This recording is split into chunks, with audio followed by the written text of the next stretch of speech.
Let's get it. Daily check-in number 16.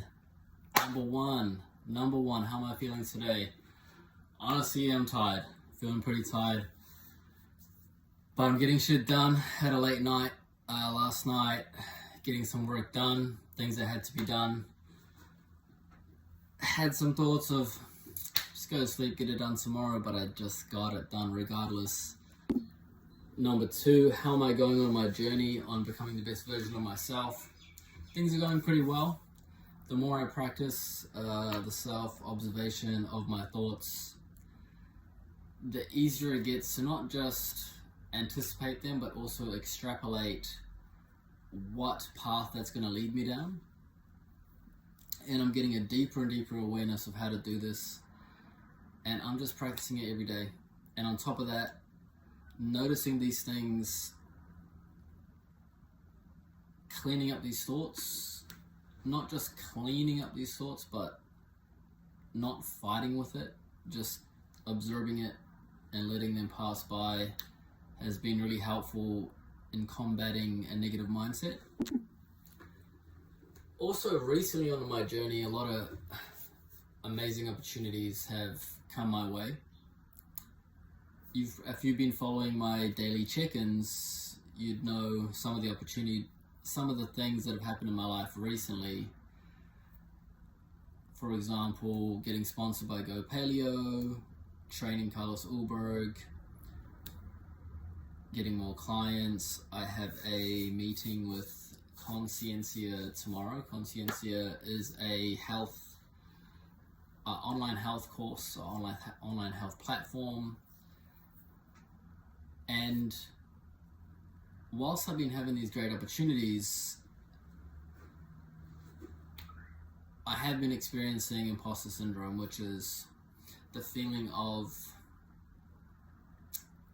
like you don't deserve the things that are happening to you, the positive things that are happening to you, and feeling like you're not the person who you're becoming, and that's because you're becoming a new person, and your mind is trying to keep you as the character that you are, because it knows that the character that you are right now is surviving and is comfortable. And that's what the human mind is designed to do, is to figure out a way to survive and figure out a way to be comfortable. And we have to go against that. I have to go against that if I want to be the best version of yourself. If I want to be the best version of myself, you cannot be comfortable. You have to push through the limits of your own mind that try to trap you. And imposter syndrome, thoughts like, oh, that's not really who you are, you don't deserve this, silly thoughts like that. And just like I said before, it's funny because after something good has happened, or I'm being really grateful for the amazing things that have happened, I anticipate that something's going to come and try combat that or bring me back down to a level that I'm more used to, because my vibration's rising and it's trying to keep me down, but I'm trying to break through, and I'm gonna break through, and actually I'm already in the process of breaking through, so this is why this is happening. I got to add today, I had a great lunch. Shout out to Go Paleo.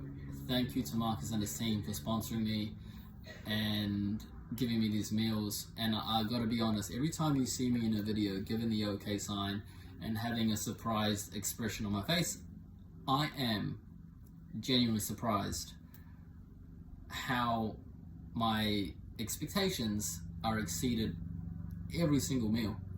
You know, you look at it, it's pre-packaged.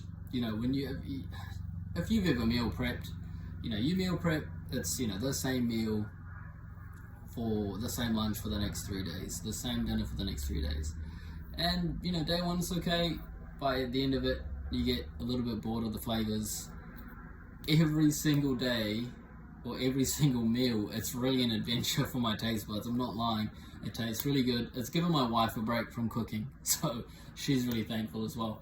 I want to give a big shout out to Marcus and the Go Paleo team for making such amazing meals and exceeding my expectations every time, because it tastes good and it's a great way to get healthy.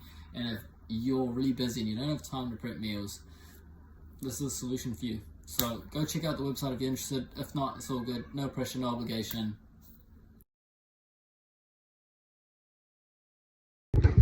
Check out that beef, cabbage, rice, chicken, noodles, veggies. Yum. Number 3, today's fitness tip. We're gonna go through rows, and I'm gonna touch on one of the same points that I touched on yesterday about the deadlifts, which is the rotation, internal and external rotation of your joints. Very important to getting the full stretch and the full squeeze of your muscles. I'm going to be going through seated rows. I'll put up a video of seated rows here.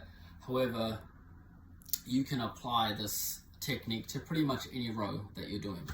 So what you want to think about when you're doing a row is on the way down, let's say it's a seated row on the down movement, keep the core nice and tight and internally rotate your shoulders. This is going and activate your core. It's going to stretch your rhomboids and your traps. You're going to feel it definitely in the upper traps around the neck, and you're feeling those rhomboids stretch at maximum capacity. And then when you come back, when you pull, you want to twist the other way, keep the elbows nice and tight to the body, pop the chest up and pinch the elbows together, and that is going to squeeze your rhomboids at maximum capacity. And so here's some videos of what it looks like, and here are some photos of my back that I've been able to build with these techniques for with rowing and pulling down, or any kind of pull movements. And these rotational techniques have been one of the keys for me to really squeezing every little last inch and centimeter of the muscles. Like if you think about it like this, if you just stay neutral and there's no turning, you're not going to get a full stretch, and you're not going to get a full contraction.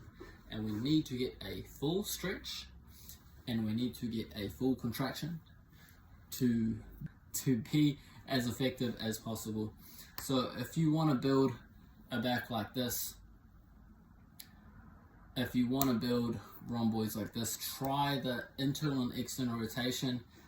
Internal on the stretch, external on the squeeze. Give that a go. Build a back like this. Boom. Number 3, done and dusted. Number 4, a little bit of history about myself. I was a pretty good sprinter in high school, although I never trained. I never had any athletic training. Growing up, I remember being the fastest kid at pretty much every school I went to up until I turned about 10, where I finally started having some competition from a guy who did Australasian competitions. And I ended up being faster than him eventually. So I actually lost to him on Athletics Day, but I was wearing like, running shoes, and he had proper sprinting spikes, and he beat me by like 1 step. And as I started learning a little bit more about sprinting, I got a bit more effective, but I never had the training I would have liked to had. I never really completed or fulfilled the potential that I had, but I enjoyed it. It was a great thing to do. I really, really enjoyed Athletics Day, and the fastest time I ran was 10:99 with no training, just stuff that I learned off people along the way and getting better shoes, understanding a little bit more of the technical points. But I got pretty quick, and so here's some history lesson about me. Was a really quick sprinter. 10:99 was the fastest time. Here's me racing in high school. Excuse the potato version footage of the race, but hey, that's how phones were back in the day. Easy. Number 5, the life lesson for today connects on to what I was talking about in number 2, which was understanding that whenever you choose to do something positive in your life, whenever you go on a better path towards becoming the best version of yourself, when you make these decisions, anticipate and be ready for the negative programming, for the negative thoughts that are going to try keep you where you are. It's going to come. The more you can anticipate it, the more awareness you have that they're going to come regardless of what's happening, the more you can relax about it and understand it's just part of the human condition. And then you can just watch them, and then you start having a bit more autonomy and power, understanding that you don't really have to give these thoughts and these programs attention and focus, because if you do, that's what turns on the programs, and then it runs, and then you self-sabotage yourself, and then you're back to square one. So that's pretty much it. That's, short and sharp. When you make positive decisions, negativity in some shape or form is going to try to drag you back down. Most likely it's going to be in your mind, so be aware of that.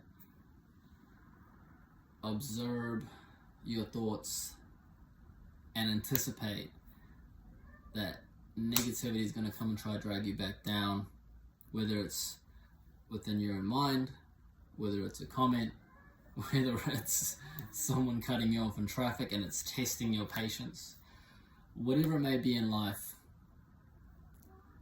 understand whenever there is a calm, a storm is on its way. And when the storm comes, get on your raincoat, put the umbrella up, weather it, move on to better days. And there we go. Daily check-in number 16.